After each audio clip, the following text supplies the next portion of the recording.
Well, thank you. And No, you're on the you're agenda. Yeah. we'll give you a little more than 3 minutes, but thank you on behalf of the board. You know, uh, Pat, for everything you and your team do to keep our kids safe. Thank you. And Mr. Roddy, thank you for how you handled the situation, and our whole administrative team. I know there were, a number of challenges, and I know our team, Dr. Warden, as she said earlier, they sat down, they've looked at what happened, and they have some learnings that she just mentioned. So anyways, thanks. Yeah, I want to echo that really quick. I think the most important takeaway is that yes, you handled it beautifully in the moment, as much as you're prepared when it's real, and that was our first real. I think certain things, just we have to go through it because we've never been through it. This administrative team, your team, super reflective. You're not coming in saying we did everything great. You're learning, you're listening to the students. Mr. Roddy just said he's going to reemphasize the messaging that might have got lost in the assembly. I mean, we're very reflective, and I appreciate that. You guys are thinking about this 24/7. It's a playbook, but we're going to tweak that playbook. And if communication needs to be enhanced, we're going to do it. If messaging needs to be enhanced, we're going to do it. And that's what I'm hearing is that, and I know you spend hours reflecting on this. So I appreciate that time and reflection and coming here and clarifying some of the points.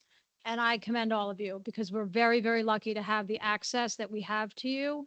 And the fact that you guys are that responsive. And like you said, it could have been 6 hours. And even though 3 was tough, it's better than 6, so we appreciate it. Yeah. Back to you, Dr. Warden. All right. I'm going to go through some of the admin reports. Again, Mr. Roddy had a successful, and Mrs. Lynch, PSAT examination. There was over 100 10th and 11th graders that participated. I know some of you were there for the National Honor Society induction. That was wonderful. So congratulations to the new inductees. We're really excited about our new medical internship program with Nuvance that just kicked off in October, and we have over 10 students who will participate in weekly internship sessions at the hospital, which is, I know they appreciate that. If you can grow your own type in our high school and start to encourage that, hopefully they'd want to come back and be of service in that hospital. So that's a wonderful program that we would love to grow and expand that over the next couple of years. The play was absolutely wonderful. I don't know. You really had to know a lot about Harry Potter, so but it was good. I knew a lot about it, but Dr. Boyd knew much more than me, so that was great. But I'm really proud. I know that Mr. Fix, this was his first play that he ever directed, and it did not seem like that. It was wonderful. And I felt like every student was the star of the show. There wasn't one student that had more than the other, and it was wonderful, and it was fast paced. And so I congratulate Mr. Fix and obviously all the students for their hard work. It's not easy to pull off a play. Um, as you know, Miss Strever, our wonderful math teacher, has been teaching for 64 years and has been getting a lot of recognition. We are lucky that we had CBS Morning News come, and she will be on the morning news on November 25th. We will share the exact date, but the exact time, but I know it's Monday morning on CBS. And then you can see also in the bulletin, there was a lot more. She's been in a lot of, she's famous. She told me she went to the, somebody recognized her in the a cafe. So that was great. She's very modest, so it's good for her. I just also want to highlight one of the wonderful things that's happening at LAMS, and more start looking at this is what we're going to be looking at in the future for our education is Mr. Hutman's residential construction class is collaborating with Mrs. Smith's principal council, and they're designing and building a shed for recess equipment. So the students worked with each other to discuss options, where to put it, what does that storage shed look like? And then they're going to oversee the rentals. They're going to have a rental department and how the students will be part of that. So a real world experience is really what we're trying to get in, and more of that collaboration and ownership. I know Ms. Smith has done a lot of work with having students have ownership. They design the playground, things of that nature. She's also launching PBIS. Maybe some of you have heard of that before. That also is to improve. I think Ms. Cirillo is she still here? She's also part of that as an intern, is working on improving school climate, and has a lot of long-term benefits of reducing discipline issues, academic performance, and the students get to win Raider Bucks. And this is my favorite, that there's a golden Raider Buck that you get $64, and that's in celebration of Mrs. Streever. I don't know, is that been handed out yet, Mrs. Cirillo? It's a Willy Wonka. It's definitely a Willy Wonka. Okay, so you're in the middle of figuring that one out, so. Okay, so that's great. I would also like to commend Mrs. Strathman and Dr. Boyd. It was wonderful. Every year they have a veterans event, which is absolutely wonderful for us to recognize and celebrate our local veterans that are related to people in our schools. It's a time for students to understand the importance of our military, our service, the different branches. What was really wonderful this year is we had our pre-K students all the way through grade 5 participate, and that's brand new. The pre-K kids came in with their posters, and then every other group sang a song, and it's really a heartfelt moment. And I know that we appreciate both of you going out of your way every year to do that and bringing members of our community into the school and celebrating all they've done for us. So thank you to that. And also, I would like to commend them on this, the buddy program that they're working on too, which is partnering up an older, with 3-5 classes with the pre-K 2 classes, and creating sort of a supportive program where students will read with each other, but it also builds connections. So when students go on to the next school, they'll always have that connection with each other. So that really works with students teaching students. And increasing that collaboration that we're looking for with the pre-K through 5 change. So moving over to technology, we've been hearing a lot of ideas about enhanced communication. And one of the things that often comes up when I'm out in the community too, is that once your child graduates, it's really hard to find information from the school district. So Donna came up with the ability to have a community members group and parent square.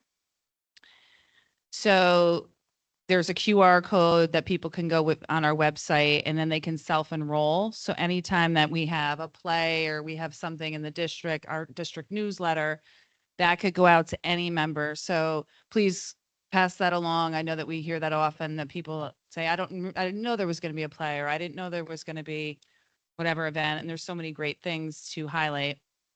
So I would encourage people to do that.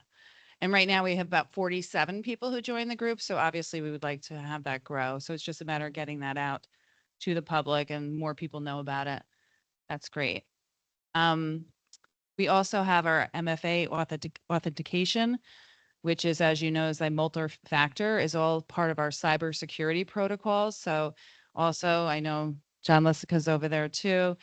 So every one of our staff and our teachers and our administrator all have this now, which is really important for our cybersecurity. So not only are we thinking about security when it comes to their physical plant, we also have to think about data breaches, people taking over anything in our finances. So that's also something that we're also going to role play if something like that happened. And it's happened to hospitals, schools. So it's something that we have to think about. And I think that you all touched upon this too, that winter season kicks off November 18th, with JV and varsity programs beginning practices and tryouts, and the modified teams will start on Monday, December 2nd. It's hard to believe that we are in the middle of November. Yeah, I don't think it's gonna snow anytime soon, but so that's my report. I know Dr. Summers is gonna give a little bit of a update on our superintendent's conference day and other news. Thank you, Dr. Ward. So yes, we had a very successful superintendent's conference day. We had Dr. Linda Jordan come from Successful Practices Network. This year we focused on, because she did join us last year, so this continuum of her work, she focused on neuroscience and the elementary brain and also the adolescent brain. So we did divide the day up into two pieces. The elementary team went in the morning, so they were able to do half day with Dr. Jordan, and it was wonderful. She offered great practices that they could use in their classrooms. They talked about neuroscience, and there was a lot of opportunity to turn and talk, to trade ideas, and to really be collaborative in their approach with the information that she gave. In the afternoon, they were able to, the elementary team was able to do some curriculum work. They were able to talk about the strategies that Dr. Jordan shared with them in the morning presentation. And as always, with our superintendent's conference days, we do exit surveys, and the teachers are able to voice um, their thinking about how the day went, but also give suggestions for our next superintendent's conference day. The elementary had grade level meetings. They did some work with Kathy Longendike, who's works with our team for math, and also Val Falco. She works with in the area of literacy. And generally, overall, for the elementary team, the overall rating for superintendent's conference day was 4.57 out of 5. So that's a high rating. The secondary team had their work at the school level. Lambs participated in working on their curriculum maps, and they work collaboratively. We're working to complete all curriculum mapping at the secondary level by June 2025. So they continue to have some time to do that. They did rate that very well. Lambs overall rating for superintendent's conference day came in at 3.88. They also had some time to collaborate at a team level. At the high school, and they did join the Lambs team in the afternoon. So in the morning, they worked collaboratively in department meetings. They also had time to work with Khan Academy. And I think one other thing. But they all sat together and had the time to think about neuroscience, to think about the adolescent brain and how we meet that brain in order to make sure that we meet them where they are so they're able to learn at their highest level. The overall rating for superintendent's conference day was 3.59. So we take their feedback because the other questions we asked during the exit survey, which I review every single one of them, is how would you apply what you learned today in your classrooms? And also, what would be helpful in planning future superintendent's conference days? So that information is read, and I share that with the Professional Development Committee, and we move forward with some ideas from our staff. So they have voice in the planning for these days.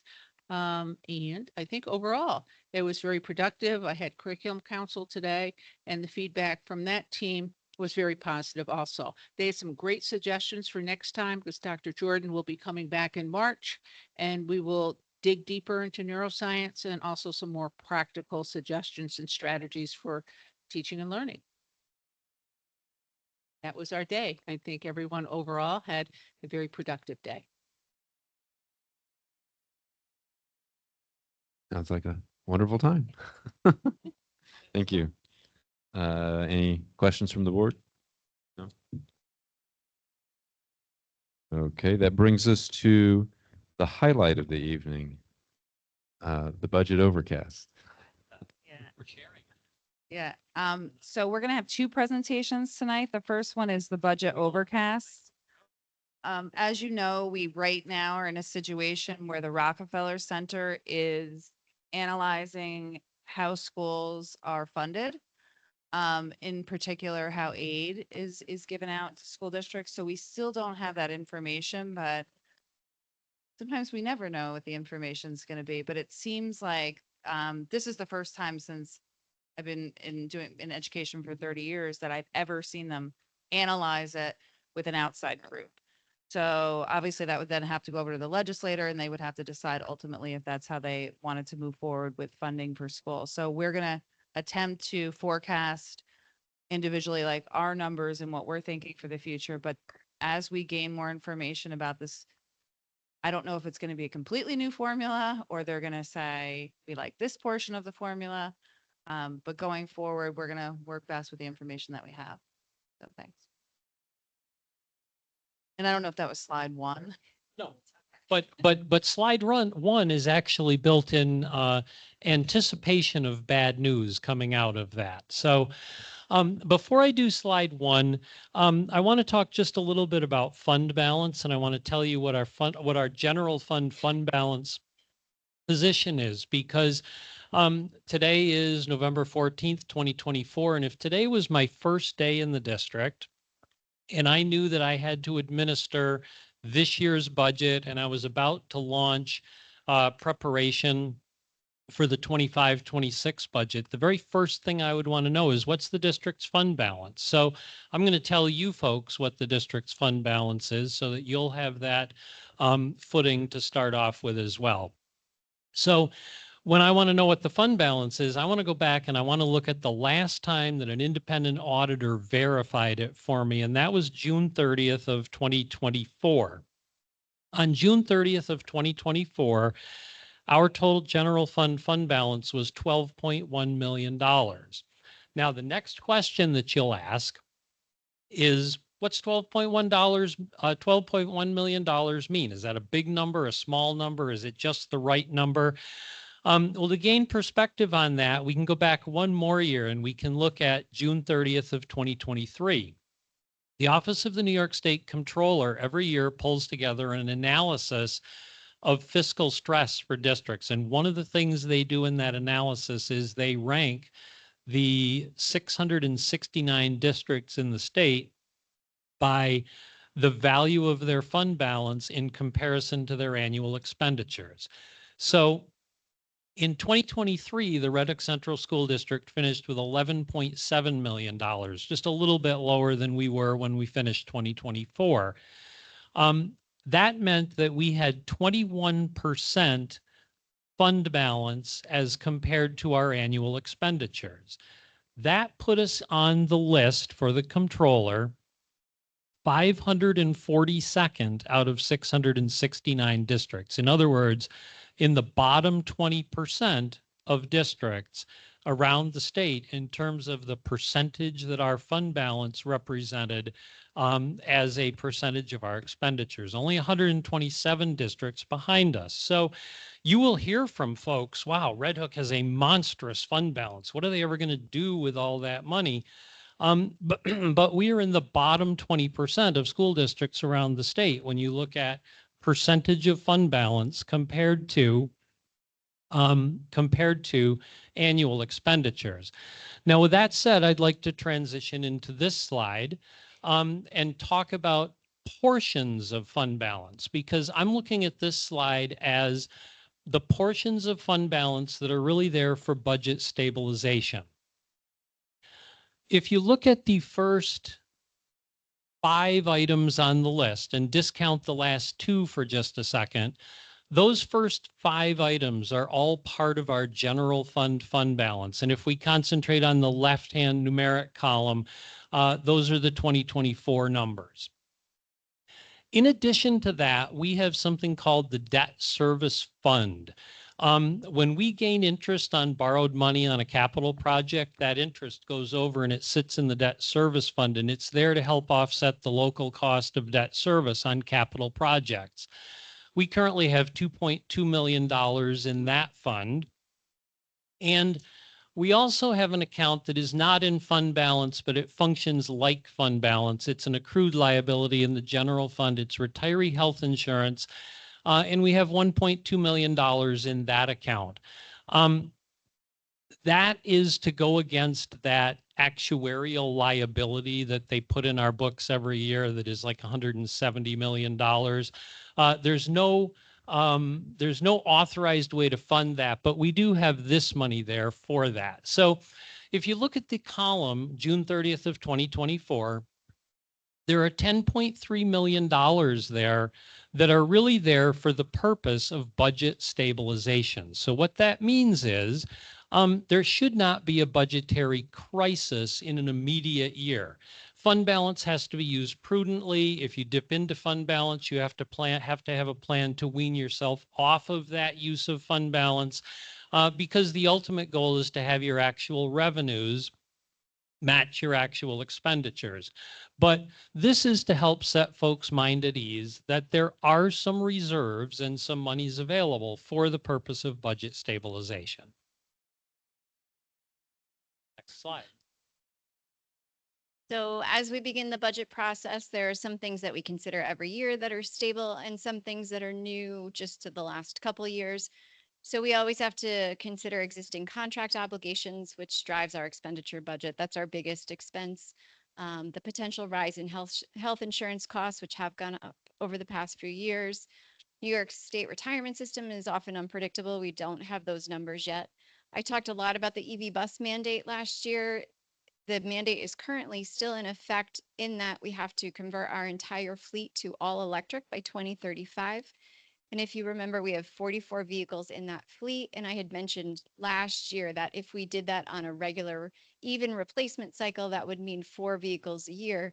However, we had the voters approve 2 EV buses that we should get this year. So it's something to consider because at some point that number is going to catch up with us if that mandate doesn't change. And currently those buses are actually more expensive than they were last year. So something that we need to think about going into this next year's budget season.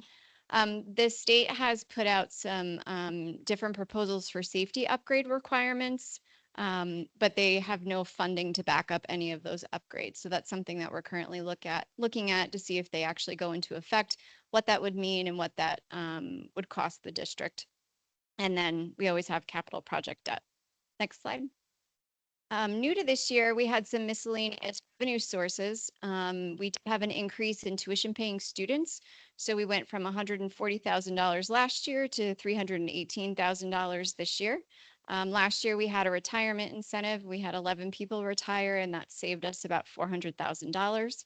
We do, as you know, Amy Smith is our grant writer. We were awarded $2.5 million in grants. We have, thanks to Mr. Costello, we've had an increase in special education tuition, which means that we are offering education spots for special education students from other districts that pay us to come send their students here, and that we had an interest earnings, and we're anticipating it to be somewhere between 3.5 to 4% on the money that we have in savings. What led to the increase in tuition paying students? It looks like it's about 10 students increase. It depends. So as you know, the state sets the rate every year. It wasn't a huge difference from last year, but we've just made a concentrated effort to reach out to students that are interested in coming to the school. We get a lot of phone calls. The buildings are great about giving tours, but we've just really concentrated our efforts on following up and making sure that we, can entertain that possibility, and it's paid off. Mr. Roddy go to? Yes.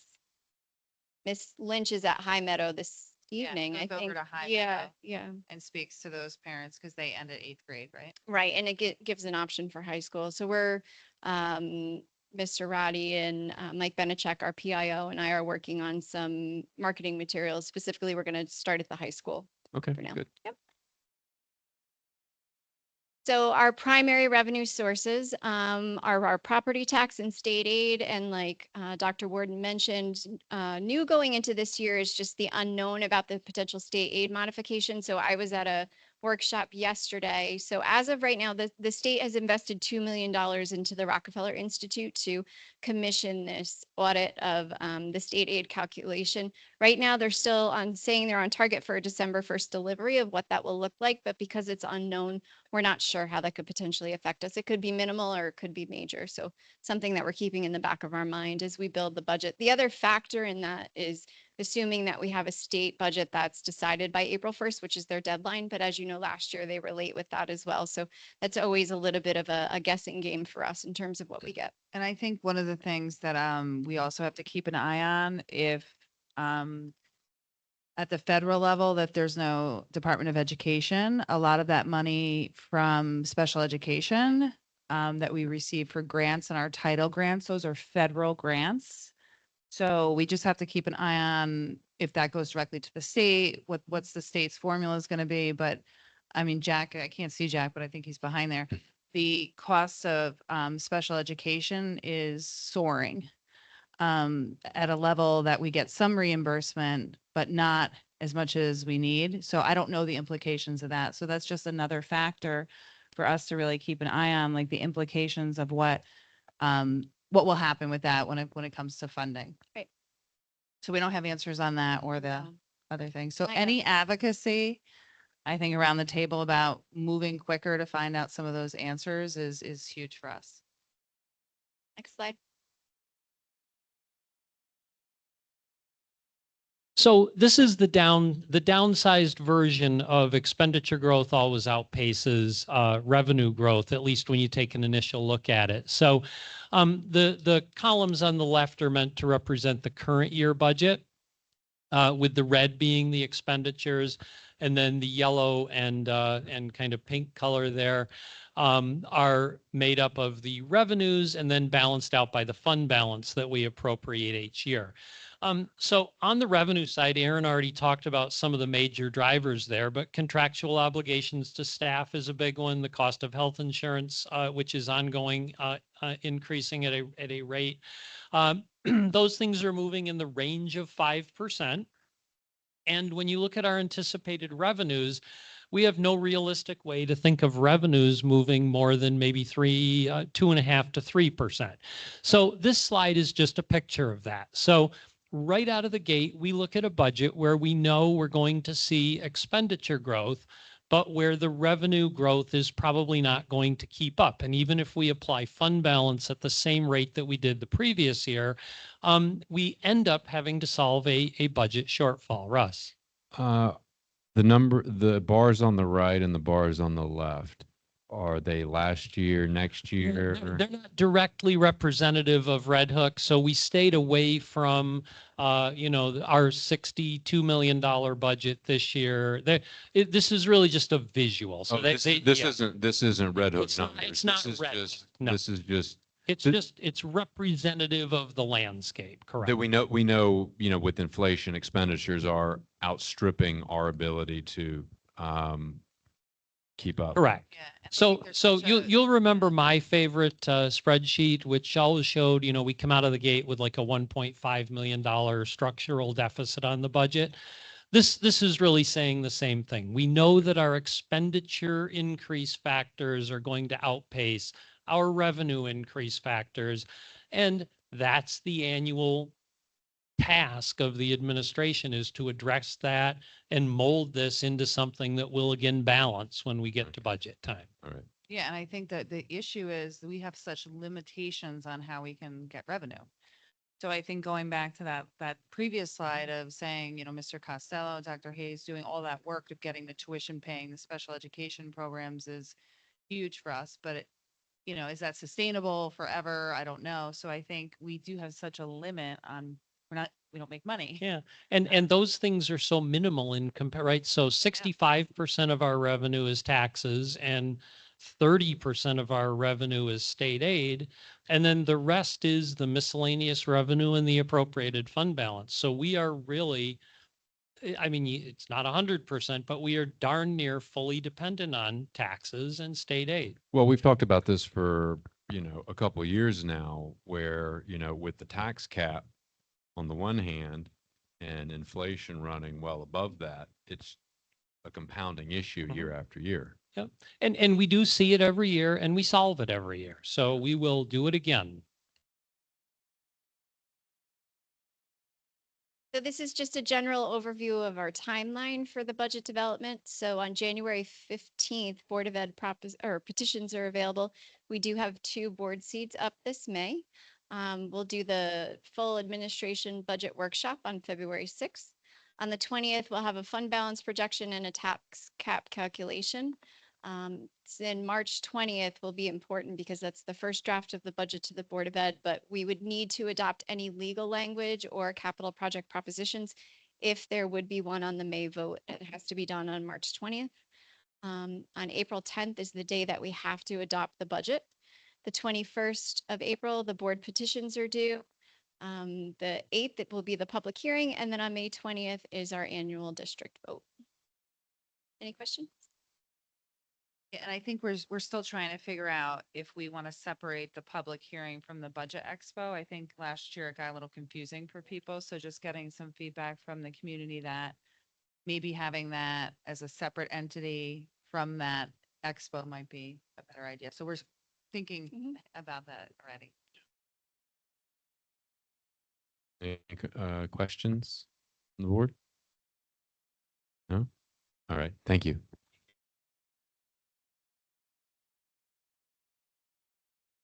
Yep, I have Mr. Costello. Yep.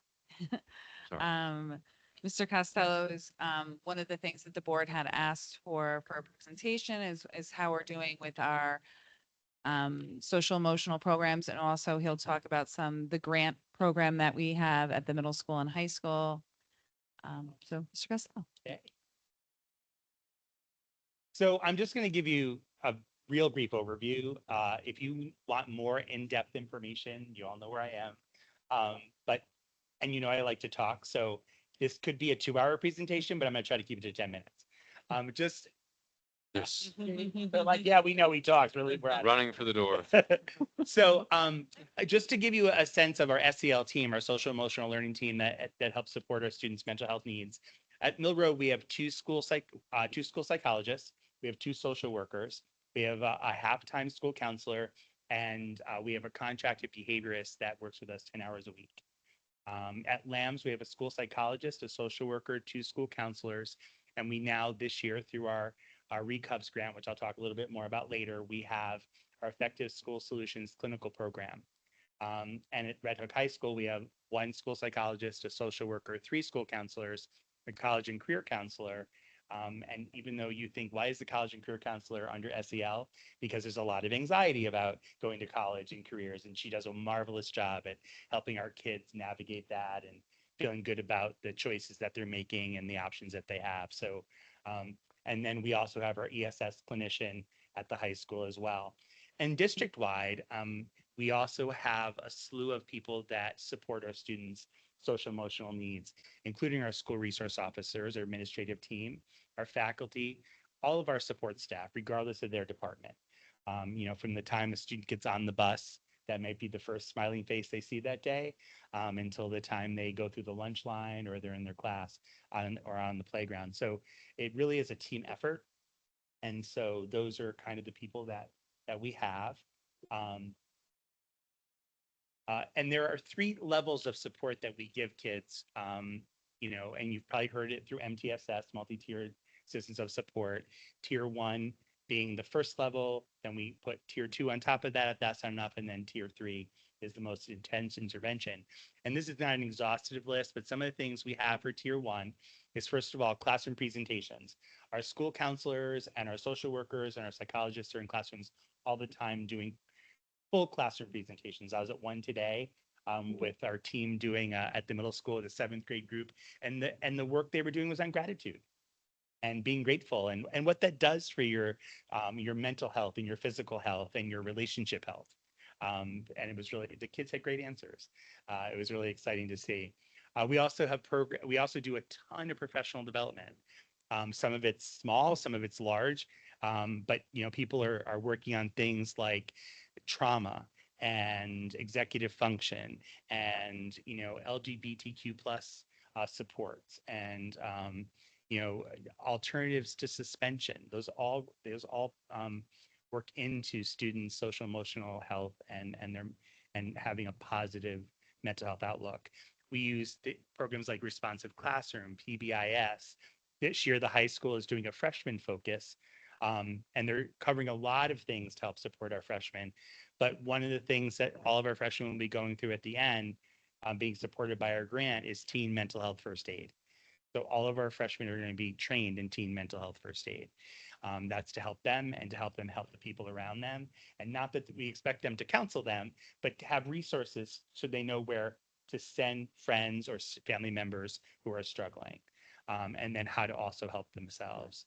And then I'm also including in here as tier 1 supports our vast array of extracurricular activities, our athletic programs, our visual and performing arts programs, our arts and education programs. Those things are essential for many of our students' mental health. Especially our students who struggle academically. Those are the reasons they come to school each day, and those are the reasons where they find joy, right? And that's all part of that tier 1 support. And we also, as a school, are part of the Northern Dutchess Mental Health Collaborative, started several years ago by Dr. Teresa Yonker, one of our local psychiatrists, and the 3 directors, myself, and the directors at Rhinebeck and Pine Plains, and other local mental health providers. And we meet pretty regularly to try to figure out how do we help support mental health needs for students and families in Northern Dutchess County, since so many of the resources are in Southern Dutchess County. And that's been a really nice collaboration. Our tier 2 supports are our social skills groups, our individual counseling, group counseling, and our ESS clinical mental health programs. And I do have here tonight with us, Charlie McIver is our clinician at the high school, doing a marvelous job. And Darlene Brando is our clinician at the middle school. She's also doing a marvelous job, and those middle schoolers are keeping her busy. So they are a great addition to our team, and we're very excited to have them. And later on, you'll see a few comments from students and families about the impact that this program through our grant has had on them. And then our tier 3 supports. These are the highest level of supports we can give students. They're not all our supports, but supports that might be available to our students through us and in the region. First is our ESS, stands for Effective School Solutions, or ESS Clinical Mental Health Program at LAMS and the high school. Our behavior support at Millroad Elementary School, even though she does still work with some students at the middle school. And then we're trying to avoid this. This is what our ESS program is trying to do, but we do still have kids that have to, partake in a partial hospitalization program or full hospitalization programs. And then we can use ESS as their transition back to the school to help support them in that. We also have access to the intensive day treatment program at Dutchess BOCES. That's for both special ed and general ed students, but it's about a maximum of 6 weeks and typically has a pretty long wait list. Our ESS program is hopefully going to take away the need to do that and have to worry about all those wait times. We also use the TIP program, the Therapeutic Transition Program over at Ulster BOCES, also a short-term program open to all students. And then we also, for kids who need more long-term support, in the past, we have used the Adolescent Day Treatment Program at Dutchess and Ulster, but we've been able to bring some students back to the district who had been in at day treatment, either at BOCES or a private program because of the ESS program, and they're doing great. And it's really nice to have them back. And then there's also a middle school, high school therapeutic youth program. It's called the TIP program. That's at the Questar BOCES. I've got to put that in there, but they only service special education students, as does the Adolescent Day Treatment Program. The alternative high school at Dutchess and Ulster BOCES, we have utilized them in the past as well. And we do have some students there now, and they also support both general and special education students. Question. Yes. Across these 3 different tiers and going back from COVID and when we saw a significant increase in mental health issues amongst our student population, and I know after COVID, we continued to see it rise. What are you seeing as a demand for the different levels of support here now that we're several years out of COVID? Are we still seeing increase? Is it shifting from tier 3 to more tier 1? Yeah, I actually later have some slides to go through that. Perfect. But yes, so we have far more students requiring tier 3 and higher level tier 2 supports than pre-COVID. Still. Which is still. And because, just because that event may be over, the impact of what that event did to families and to students and to students' sense of security and families' sense of security is going to take longer than just it being over to help. And so, which is why since then, you've seen a real increase. Well, you may not have seen, but I can tell you there's been a real increase at our tier 1 level, because it's not just the tier 3 kids and the tier 2 kids that need support, right? We have a lot of kids that are tier 1, but still need some assurance that, they're okay and that there's people here that have their back. Right. So, but it's definitely increased. Okay. Yeah. But I think we're starting to make some good inroads in the supports. We still have work to do, but we're getting there. So in terms of the Recov's mental health grant, as you remember, we won about $800,000. It was supposed to start last year, but the state, as the state does, told it was supposed to start in October or November 1st. We were told in February that we won the grant. Then we weren't told till June that the money had been approved for the grant. So we started the grant in September. And so that grant is covering our two clinicians. And we're working with Effective School Solutions, who are based in New Jersey. And I'll tell you more about them in a minute. It also, in working with Effective School Solutions, what we thought the two clinicians would cost us, they were able to give us a better rate. And we took that extra money and we put it toward adding a classroom teacher for the high school program. And it doesn't fully support the position. The district is supporting the rest of that person. But it's really been a game changer for the high school kids and really the reason some of them come. In addition to the clinical support they're getting from Charlie, if they're not able to go to class or stay in class, they have a safe place where they can get that support. It also, we had previously been contracting through BOCES for 5 hours a week of behaviorist support. We were able to double that. So we still do 5 hours through BOCES, but we were able to build 5 additional hours with the behaviorist into the grant. So we get 10 hours with our behaviorist. I actually think she gives us more, but she bills us for 10. And then we are in December, we'll have 4 of our staff at the high school who are part of the freshman focus class trained as facilitators for the teen mental health first aid so that they can actually take all of our 9th graders through that. We just got delivered 500 books for teen mental health first aid because each one of them gets 125 of them. Even though that'll take us 4 years to use, we're okay with that. And then the grant will support all of these same things next year as well. Can I just say something? Absolutely. With our lack of community resources, I love that you're trying to build these programs in our schools. So I just think this is excellent, even just training for staff members in the high school. And we'll train another 4 next year. Right, and it's a step in the right direction, so. Great, thank you. Thank you.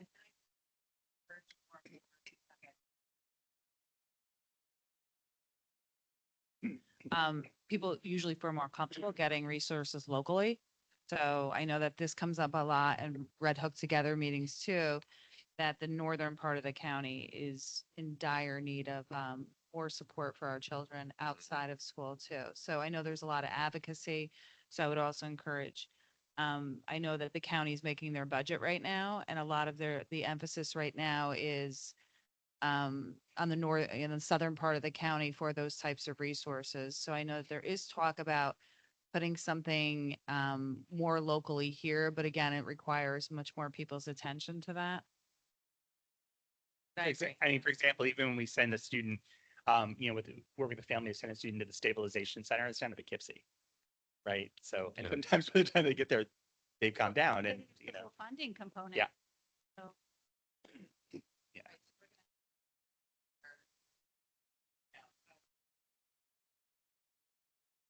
Years, but again, this is not in our budget.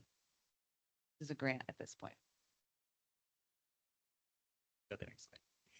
So to tell you a little bit more about Effective School Solutions, they've been around, for a while, and they are now, I think, in 12 states, 200 school districts, started in New Jersey. They're in a lot of the New Jersey school districts.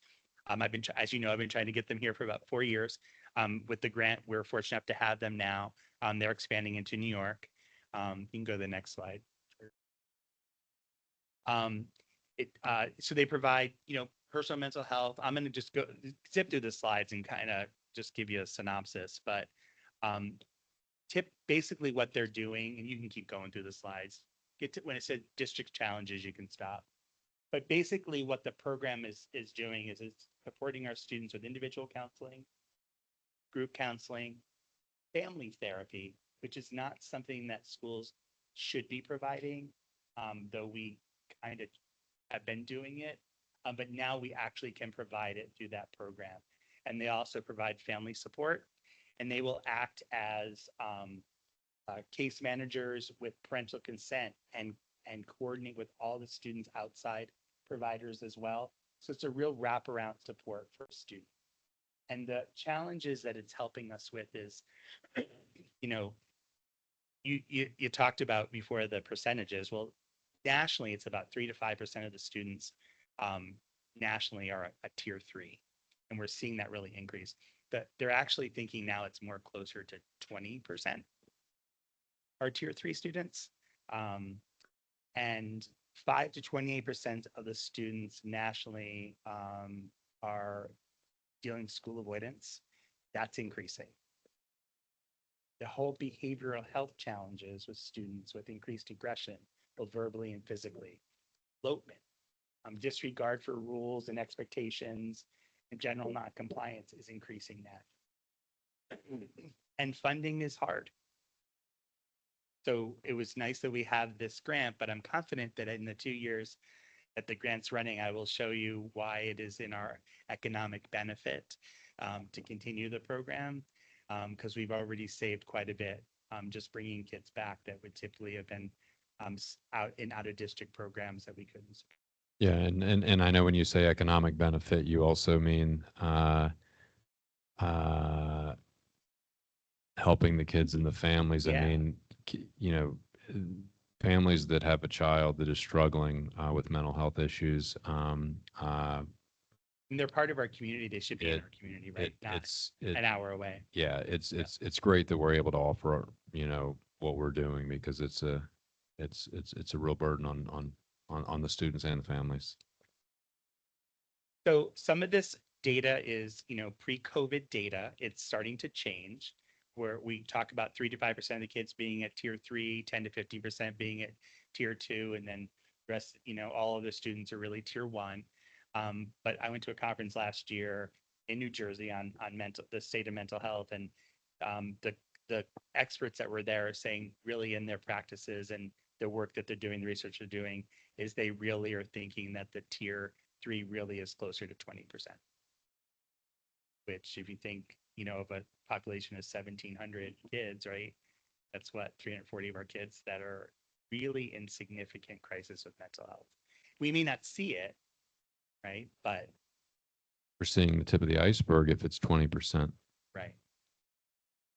So you can go to the next slide, Jordan. So ESS will provide a variety of supports. We're pretty much doing tier 3 with them. And right now, our plan is to max out our program at 10 students in each building. We currently have 8 actively participating at the middle school and 6 actively participating at the high school.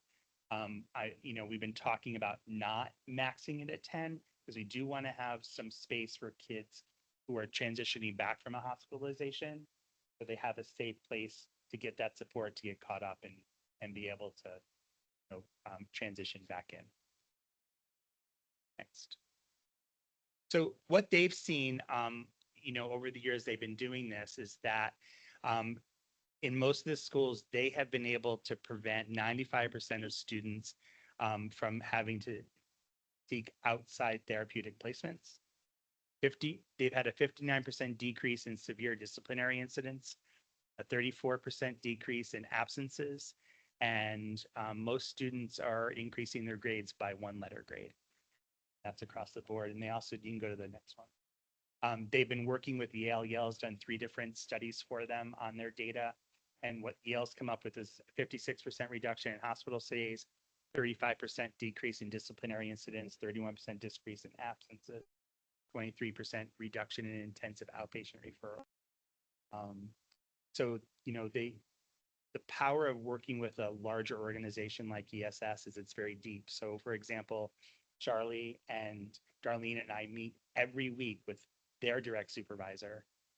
We meet, periodically with their supervisor's supervisor. And we'll, mid-year, we'll do an update with the principals.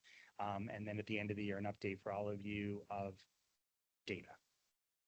I don't want to present too much data tonight because it's such a small number of students. I don't want them to be identifiable. It's there. And now I'm just going to end with some quotes from families. This is one of our ESS parents. I'm so happy with the experience. My family is happy with ESS. The last 3 years have been extremely difficult for my child, and the high school was able to provide as much support as possible. ESS has helped fill the gap for some of these children who need more. I can tell you through my experience, mental health support for teenagers is sorely lacking in this nation. It is programs like ESS that help us keep these children in school and graduating. ESS has given our child a renewed sense of confidence in getting to school. They have struggled with severe school-related anxiety since post-COVID, making some days feel impossible, to be honest. There were times when we didn't even know how they would make it to graduation. But since finding a safe space and compassionate people like the ESS team, our child is calmer, more adjusted, and willing to go to school. We are so grateful to have ESS supporting our child and our family through this journey. Every school should have a program, and people like ESS. Thank you, everyone who make ESS possible. This is from one of our students. I haven't been able to connect to a therapist in a long time, and no one could give me a straight answer about a diagnosis and how I cannot be so limited by my mental health before. I feel seen, understood, and validated, and that makes it all more bearable. I know Miss Charlie and Ms. Barbie, so it's Ms. Barbieri is her name, but they call her Ms. Barbie, are there, and I have a space to reset and try to get going again. If I can't, I'll still be supported and not judged. This is my favorite quote from one of my favorite students. Math still sucks. I don't ever want to do it. Didn't learn any math or anything else in my other school. This is a student we brought back. It focused only on my behaviors. I didn't learn nothing. I was hurt a lot there. But at least here, if I'm having a hard time or get mad, I can walk away, not be pressured, and I can try again when I'm ready with no pressure. The ESS team try to make it fun, or at least not suck as much. And I get to listen to music that helps me when I'm angry. Then I can focus again. I have my space to figure it out without being made to feel like I'm stupid. They know me in there, and it's funny because I don't even have to say anything anymore. They just get it. And this is actually, the next quote is from that student's parent. ESS program thus far has provided our son with the tools and support he has needed to learn how to deal with and acclimate to being successful, not only in school, but in life. He is excelling academically and learning tools to support him in self-regulation. He not only is utilizing these tools in school, but also at home. He feels and appears less stressed and lighter, which shows in his smile and laughter. He looks forward to school and rarely wants to miss, even if he is feeling unwell. The support the ESS program provides him, as well as myself and his father, has been instrumental to the positive progression and transformation from previous years. We are grateful for the program, the team, and the opportunity, and look forward to continued collaboration to support successful growth for our son. And that is just a very few of them. There's a lot more. I'm happy to share them if you'd like. It's in my 30 years in school, it's probably the thing I'm the most proud of. Thank you. I mean, it's been great over the last couple of years watching you build some of the services, and I know Northern Dutchess has lacked significantly in that, and so what you have done has made tremendous difference. Want to introduce your two celebrities? I do. Yes. Charlie was going to sing something for us and to do an interpretive dance because she's pretty good. Thank you, appreciate it. Thank you, everyone. I had one Any question, questions? Jack. Yeah, just, yeah, sorry. I think it's helpful to highlight this too. Are there, in your group that connect and meet from other districts in the area, are there any other districts that have these programs in our region and in our area that you're aware of doing ESS? Nobody, the closest ESS program to us is Southern Westchester and Long Island. There are other programs districts are working with similar, but not this program. So, but they're rare. Really quick question. Do you have like a clinical space that you're using that has like great tools and resources and Oh, you should come visit our spaces. They're fun. So the middle, there's a large room in the middle school that has a lot of comfortable seating and soft music and, you know, manipulatives for the kids to use. And the high school actually has two spaces. It has the classroom space which is also very zen. And then directly across is Charlie's office, the clinical space. And the kids are very comfortable there. They actually help design it, and set it up. And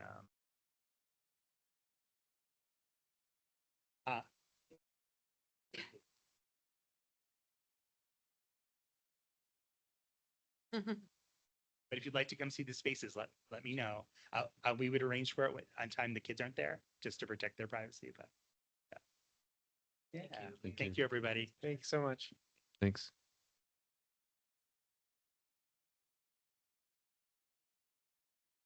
All right, good.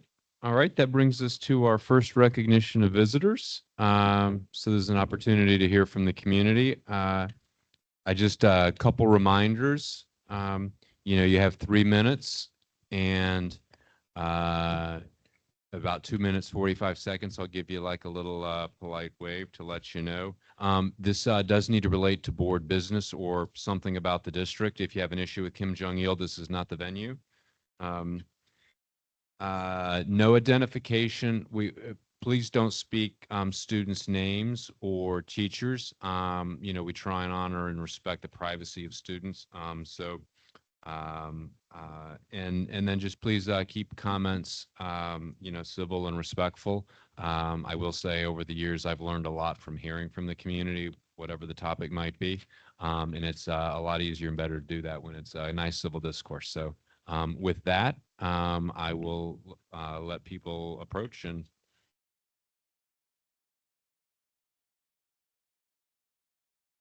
Hi. Okay. I am Sherry Monaco. I'm an alumni, a mom of 3 students, the daughter of alumni, and a community volunteer, currently a member of PTA, PTSA, and president of Red Hook Soccer Club. I'm concerned about the performance of our executive administration team in supporting our students, families, and district by upholding all students' rights under IDEA and Section 504 of the Rehabilitation Act of 1973. I'm also concerned that our elected BOE members seem to work for Dr. Warden instead of ensuring our district leaders also work for them, and that we all are not striving to exemplify the Raider profile. The profile that our students are intended to exemplify is to demonstrate empathy and compassion, to think critically and problem solve, to collaborate and communicate, to engage in local and global civics, create and innovate, embrace diversity and challenge inequities, and tend to the physical and emotional health. We have 3 schools in a relatively small district. I believe the class sizes today are similar to the classes when I went here in the 90s or early 2000s. Back then, there was only 1 superintendent to my knowledge, not 4 assistant superintendents working with our principals. Hundreds of thousands of dollars are being spent on salaries and benefits for 5 people with superintendent in their title. Why? I have a child living with postural orthostatic tachycardia syndrome. Her symptoms began in 2019. Her diagnosis was reached in 2024. Since October 2018, I've been advocating for appropriate educational supports and accommodations for my child, who experiences neurodivergent traits and significant anxiety. Over the years, I've engaged multiple professionals. Thankfully, the majority of our teachers are simply fabulous humans who do exemplify that Raider profile and collaborate with our family to support my child's needs. Despite my persistent efforts, our district has continued to fail to adequately provide the necessary support. I have a timeline. You've all heard it. I'm not going to read it again. You have it in your emails. That timeline includes me finding the parent portal issues and not knowing my child had issues because parent portal had a break and wasn't showing me accurate grade data. The timeline includes my child falling down the stairs of one of your schools and not getting the 504 I requested for her ever. I requested it March 1st. At the CSC meeting, it was offered to me instead of the IEP she was entitled to receive. That IEP was issued late, 3 weeks late, full of inaccuracies. The inaccuracies still remain in my child's IEP, saying she participated in events she did not participate with our school district. There is inaccurate data. There are inaccurate findings clinically significant to her learning and her needs. I have brought these concerns to our administrators, to our board, to our principal, to the teachers. I have done everything I can to support my child and I will continue to. I've been asked to stop sending my emails because they're so overwhelming. If you think my emails are overwhelming, how do you think our life feels while my child is trying to learn and to participate in her education? I'm working with a special education advocate now at $150 an hour to support the needs that I've already communicated and well documented my child deserves. It's embarrassing that we should have to spend money to make sure that the job is being done.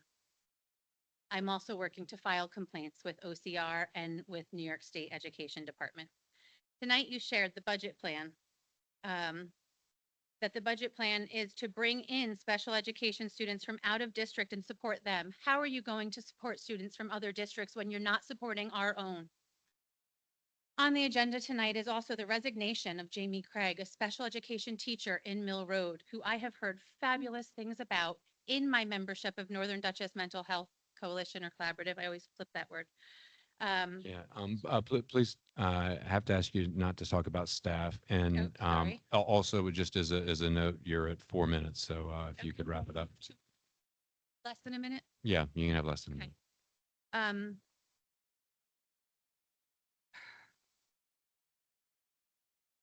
That teacher exemplifies that reader profile. I learned of her from another mom facing these struggles who said she was a fabulous resource in their CSE meeting, and she's leaving our district.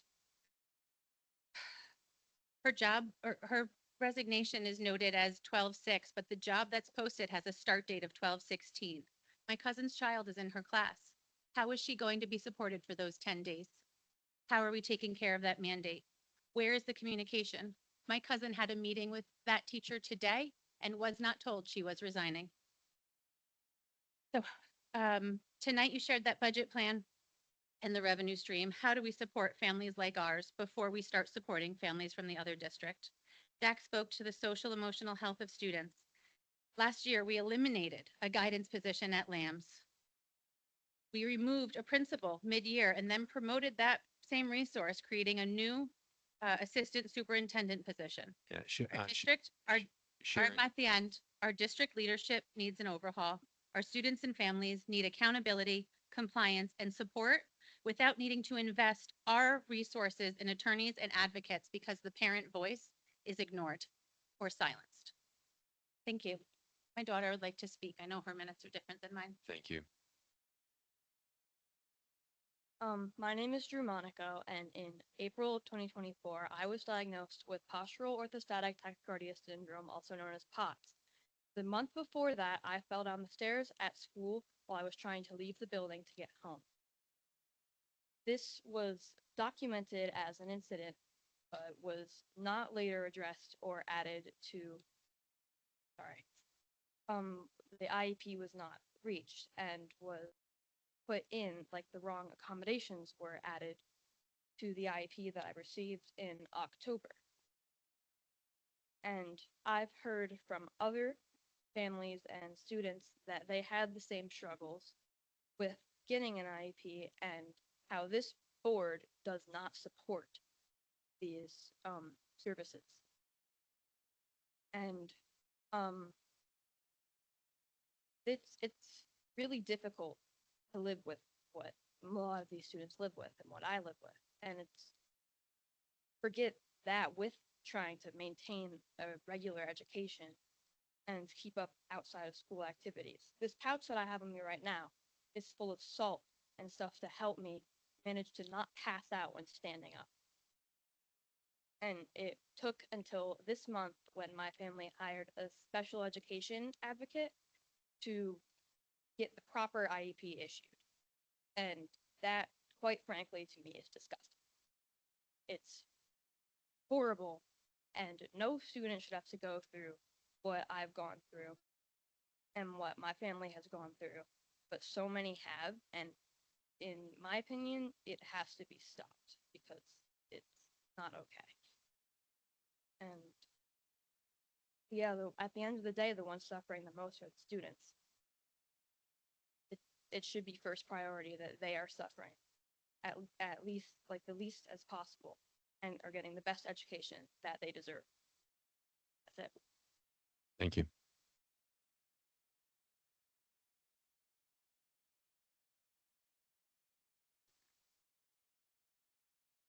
Anybody else?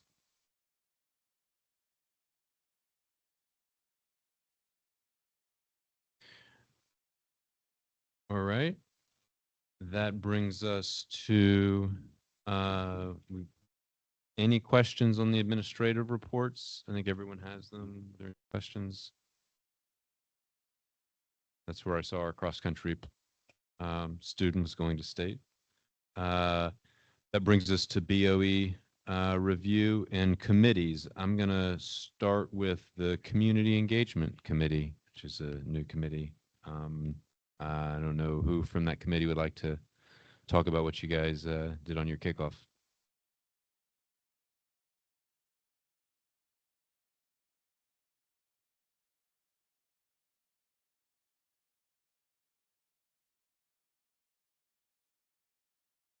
So we worked on the wording for our new charter for the Community Engagement Committee. And we just did that. We gave all of you copies of it, I believe, did we? So there's just a couple words that need to be changed. We also talked that, I'm sorry. We also talked about the meet and greet, like the format for that. I know that we had postponed the one that we had. And is that something as a board that we want to pursue? Do we want to do a meet and greet, or would we rather do more community engagement as far as activities or events that include a wide range of community members? So those were some things we wanted to talk about. What, I don't know. Yeah, why don't we start there? Can we What, pose that question to everyone about the meet and greet? Is there like a particular objective? That's what we were kind of trying, where we paused and wanting to know from everyone. Is there a particular objective for that meet and greet that everybody kind of wants to coalesce around?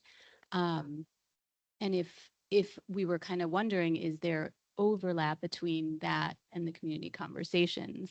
Is it kind of becoming one and the same, where now we need to think way out of the box if we want to have a specific board community related meeting? How different does it need to be to kind of stand apart and be distinct from the community conversations night? Yeah, I mean, I think if you look back on when we created the meet and greet the first time, I think it was from direct feedback that the community didn't feel like they had access just to the board. And it was supposed to be separate to administration. And then community conversations was really driven by the admin with the support of the board, right? Like you guys came up with topics. So I think it's a totally fair of us to reflect and say, does it still have purpose? Does it still have meaning? Have those two merged into one? Is it effective? But I think just like remembering that, why did it start? It started as an opportunity with kind of a loose agenda for the public to have direct access to us outside of this forum that isn't a give and take in terms of like public comments. But I mean, I'm just stating the past. I'm not making a suggestion for the well, future. is anyone married to that format that we've done in the past? You're open for us to change that? Well, I think when we used the first time we did the board meet and greet, we had a small turnout and it was a little unstructured, and so that's where we were struggling with some structure, but not overly structured. And we kind of liked the community conversations format that Dr. Warden had introduced. She didn't want to steal our format, so we were left to try and figure something out and created a committee to come up with that. So here we are. You're putting it back to us. Yeah, What is your overarching goal of doing that? And then we can work backwards to say, what would the format be? I think one of the things that we were talking about in committee was, do we want to have a similar structure and conversations and likely turn out to something like the conversations event versus planning an event with the goal of bringing out as many people in the community, a broader range of stakeholders, and then engage them in some sort of structured conversation or activity to elicit feedback, or also inform them about what it is the board does and how we operate and how they can be involved. So maybe if we want to obviously promote community engagement as much as possible, but then once we're there, continue to have conversations about collecting feedback and structuring it.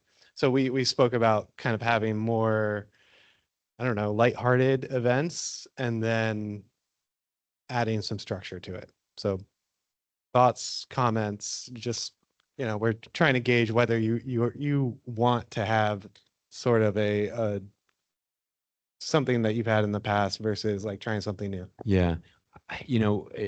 As I listen to the discussion, I think there's 7 of us on the board, and I think that poses certain limitations for so you talk about like getting a large number of people from the community. The more people that we have with only 7 board members, the harder it is to really engage.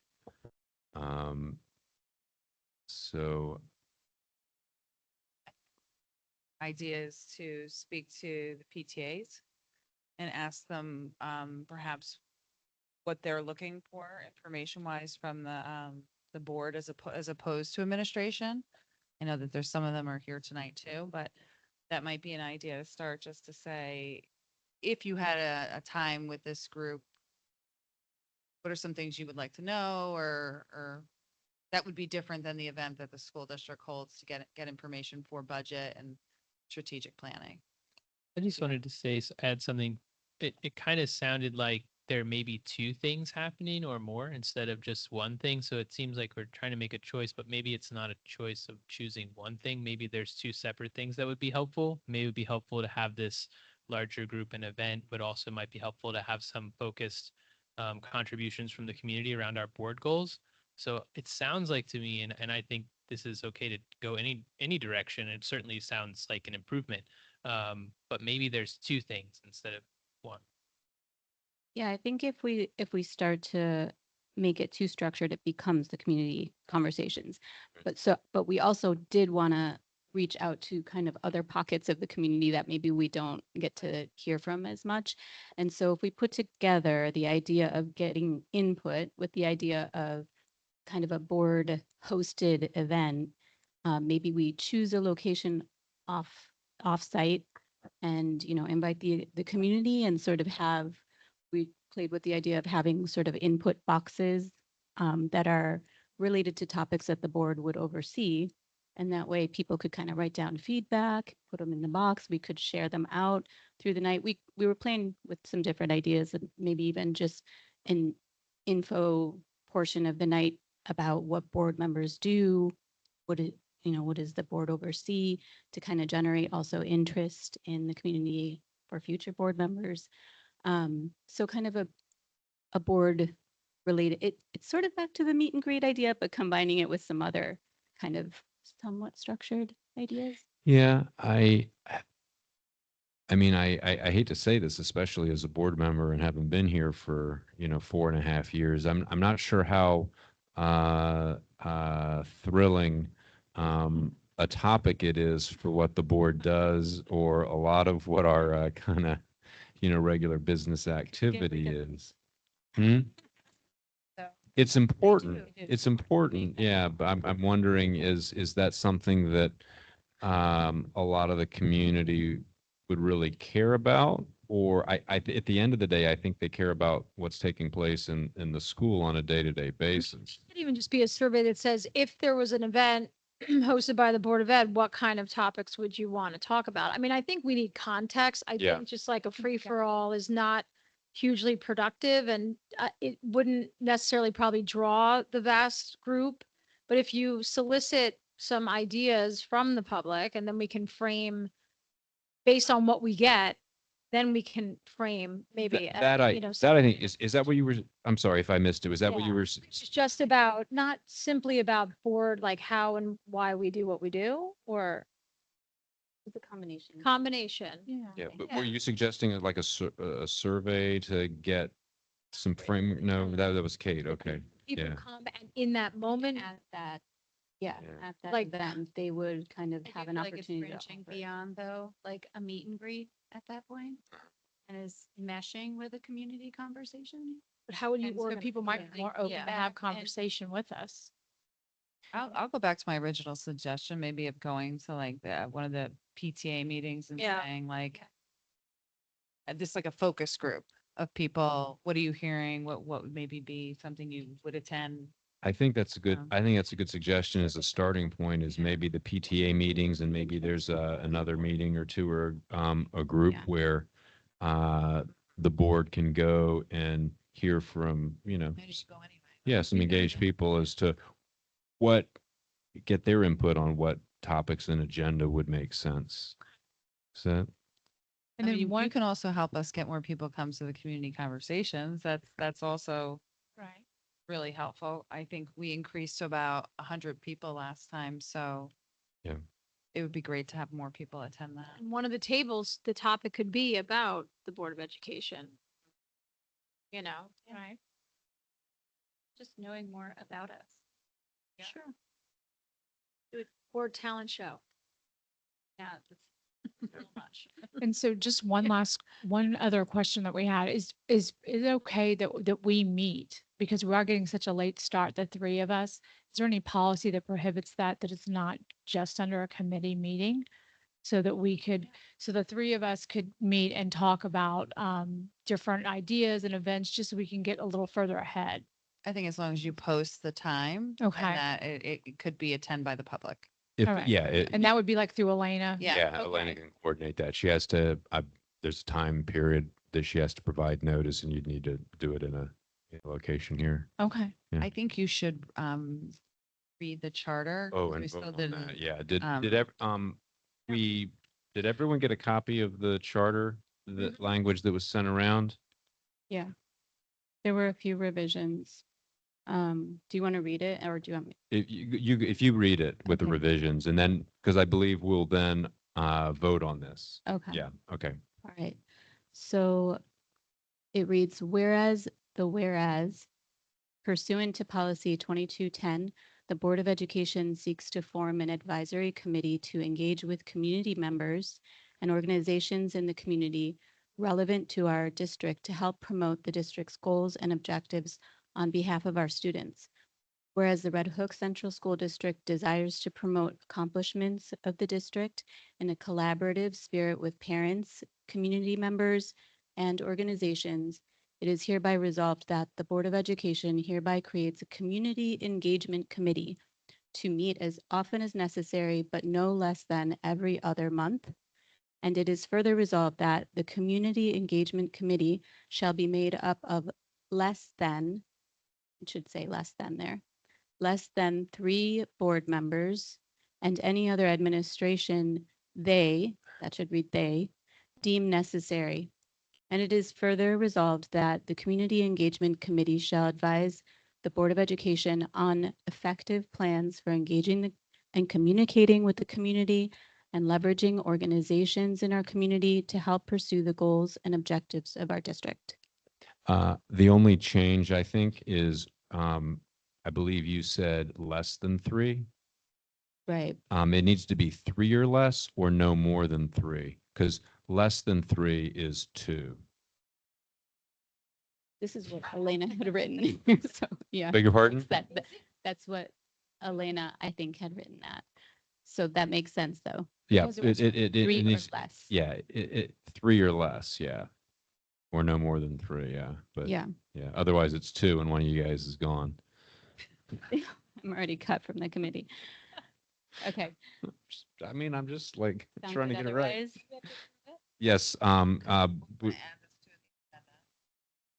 yeah, so we need to add. We have to, yeah, so do we need to vote to add it to the agenda? So do I have a motion to add the charter that she read to the agenda? Second. All in favor? Aye. All right, it's now part of the agenda. Now, unless there's any questions, we'll vote to approve this language. Do I have a motion? Motion. Okay, I'll second. All in favor? Aye. All right, thanks. Excellent. I'm glad our committee is off and running. Facilities?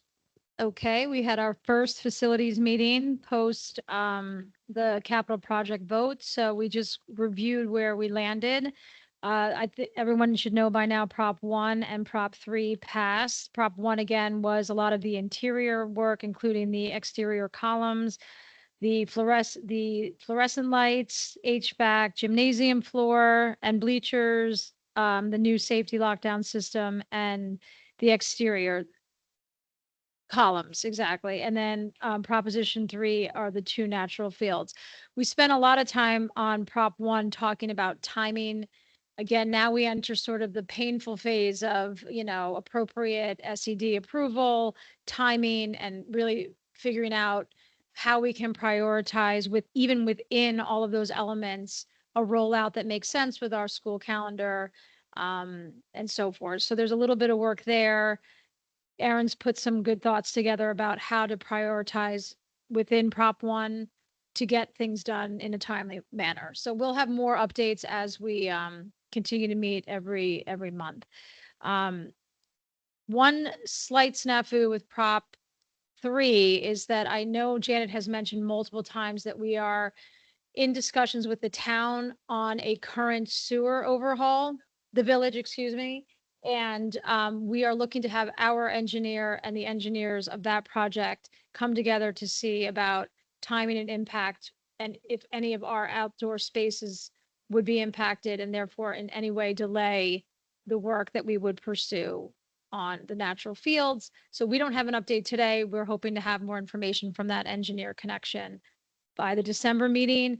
And then, of course, we need to still talk about what to do about Field 1. We discussed a couple different scenarios, sort of, quick fixes versus long-term fixes. The idea of, we need Tom to come to the next meeting and sort of give us some more of his input. There's a few different scenarios, one of which we mentioned when we put up the capital project last time, which is putting up that field with the track and lights and natural grass, or some combination as a capital project on this calendar vote. But we're not there yet. I think we're just trying to weigh and measure, cost value and, again, short term versus long term, but knowing that we need to do something regardless of that prop being voted down. So a lot of work to do. I don't know, is that, a little general, but it's not like any decisions were made today. It was just more of like a recap and sort of reprioritizing what we know and what we can do. We did have members of Tetra Tech there. And then they're very much aligned with Aaron and Bruce on the paperwork that needs to get filed for state ed and so forth. Anything else, Aaron, or anybody? Okay, thanks. Thank you. And policy, Charlie? I will join you on policy next time. I will No float that worries, way. no worries. Jordan, Carla, and myself sat to work on some of the policies. The three that are on the agenda for tonight, the first one was a previously discussed policy that just never made it to the table to be voted on. So that was not something we reviewed today. 5631 and 5690 are both substitutes and made in brief to existing policies of prior year. So we have those in our executive content. I have them here too. But basically, what it does is it reduces the policy into something more concise, as well as gives citations for where the regulations are. The previous ones were kind of erroneous in information and extra. So it's more like making the material concise. And what's coming for the future, just to give one example, we're working on some work through Erie One BOCES with Title IX regulations changing in August, where districts are required to provide notices for non-discriminatory circumstances for employees, students, and parents. So anyway, they must be published, and all these other things that have been changed. And so our policies also have to reflect those changes. It's just more of a requirement that has already happened. We're just updating our policies to reflect that change. And then Elena has a longer term spreadsheet. I know we've discussed as a board how to move policies in the future and what systems we're using. So we're looking at what's going to be taken into consideration next. We have a lot of policies that need to be revamped and looked into and brought fresh. With those, We're going to start working on the oldest first and the ones concerning safety. I think those are the two um, areas we can improve on the most in terms of what our policy manual looks like and bring those current. So that'll be something for next time. Thank you. Can I ask you something? Do you happen to know if all of our policies are now up on board docs and search? Okay, it's beautiful. So easy to search through. All right. BOE member comments. Anybody? Open it up for general discussion, comment. I have a actually typed up little statement that I'm going to make for the first time in a long time, but I need to share with my board members and the public. Go for it. So I am going to make a public statement. A few days after the recent proposition vote, I was in a local store with my daughter when I encountered a familiar community member. I greeted this individual politely, only to face an unexpectedly harsh, loud, and embarrassing verbal attack. The anger and hostility were aimed at me personally as an elected official, at our school board, and at our administration.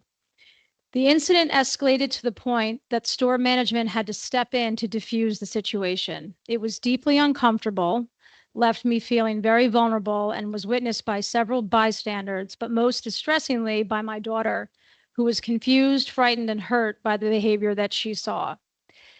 Having lived in this town for 18 years, I have never experienced anything like that in my life. And in reflecting on this experience, I'm reminded of our Raider profile and our commitment to model civility for our children.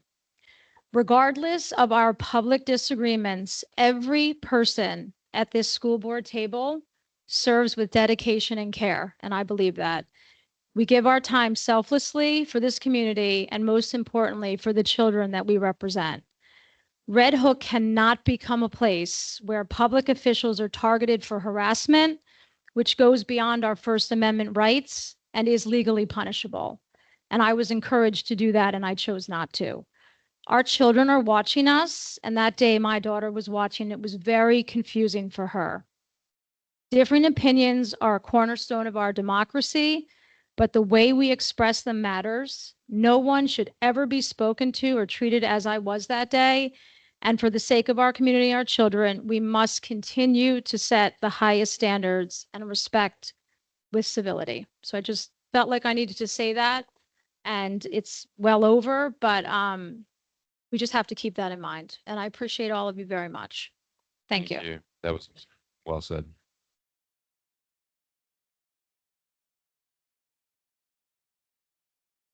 Anybody else?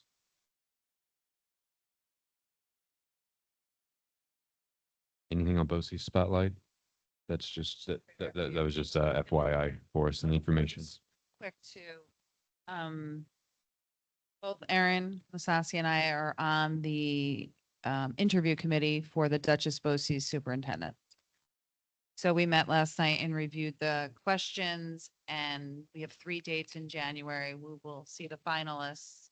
So the Board of Education, there was members from different districts around the county and different superintendents, and we will meet 3 times in January to interview the finalists. Good. Yeah, excellent.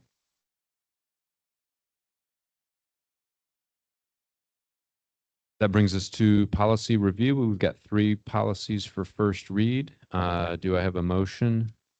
Motion. Second. Any comments, questions on any of these 3 policies? No? Then all in favor? Aye. Any opposed? That also include, well, I forgot to mention abolishing policies. So we now have to do a motion to abolish the policies. Separate. Okay. All in favor of abolishing the policy? All right. Thank you. Sorry, I just did the first 3, so then I had to do them. That was for item.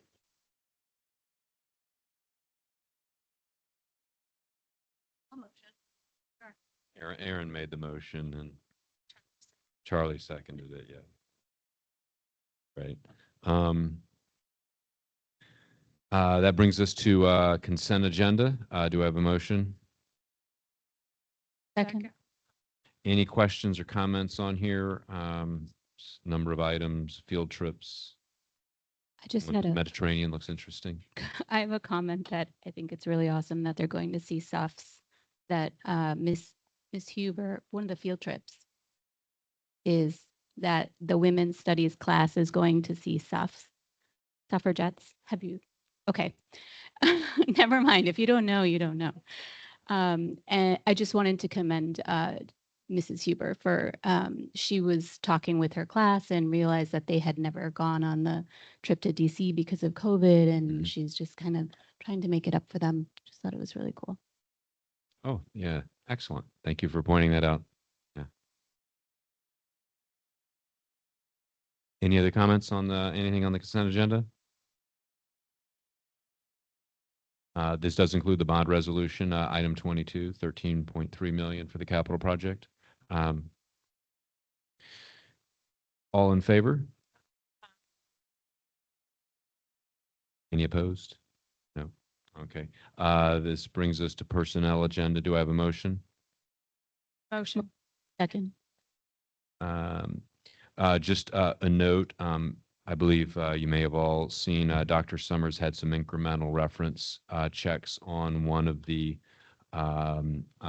candidates for under item 16, appoint substitute employees. So Dr. Summers had checked those references and I think circulated the notes that she had prepared from that. So are there any other questions on anything in personnel agenda? All in favor? Aye. Oh, I would like to take a moment to wish Jamie Craig good luck in her new endeavor. She shared with us that she was offered a new opportunity to serve in school leadership. So she has chosen to take that opportunity. We wish her good luck. We enjoyed her tenure here with us, which was about 1.5 years. And we appreciate her kind words, but also we appreciate her kindness to our students and her work with our students over the last year and a couple of months. So we wish her much success in this next venture that she's going on.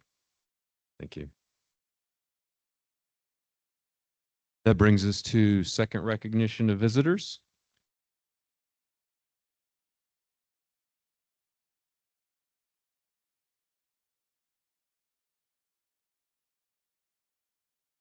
And if you can just state your name so they can put that in the record. Sure. I'm Kat Viega, a district parent and resident for about a decade. I just had a couple of comments. I was excited to hear there was a community engagement committee. And I just wanted to say that regardless of how you decide to like structure it to engage certain stakeholders, that I think a big question that's probably more important is how you will take that feedback and engage with members of the community. Because I do feel like there are a lot of members that are very engaged and concerned and reach out, and it often goes into the ether and it feels like it kind of, just goes out the door when you voice concerns. So it'll be important, I think, to show how that's being taken into account. I know in the last week I've written to the board, one about accessibility across the district, and I didn't get any acknowledgement that it was received. I don't know if it was received, but I hope it was. I sent it to the email address. It was received, and there's another board member who was going to be responding. So Okay. Yeah. I had also sent an email to the district last Monday to suggest a proactive notice to families to be mindful about their words and actions regarding the election, regardless of the outcome. It's a very intense time. And that was ignored. Nothing happened. And I feel like it was the bare minimum of being proactive in the community to try to get ahead of certain issues before they escalate. I feel like proactiveness and consistency and engagement will really help a lot of these kids who are struggling. I can tell you from personal experience, a lot of the kids who are actually really struggling in the middle school and high school are not getting anything that you saw in those presentations.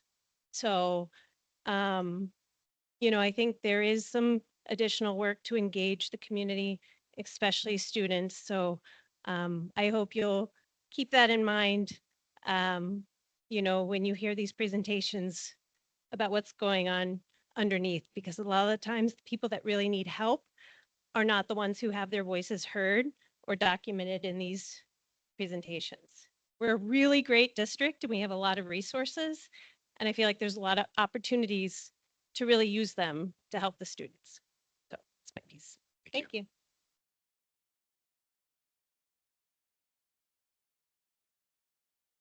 Anybody else? We don't normally respond to comments. I did want to say you made some very thoughtful comments, and we do get all the emails. I typically respond, and sometimes if I don't, I apologize. Um, um, we are trying to make a strong effort on community engagement and making sure we hear from parents, community members. So and what we do with that feedback. That's something that's important. I think that we have discussed and is important for us all to take into account as to how we process the information we get. So, anyways, if there's not anyone else, then that brings us to adjournment. Do I have a motion? All in favor? All right.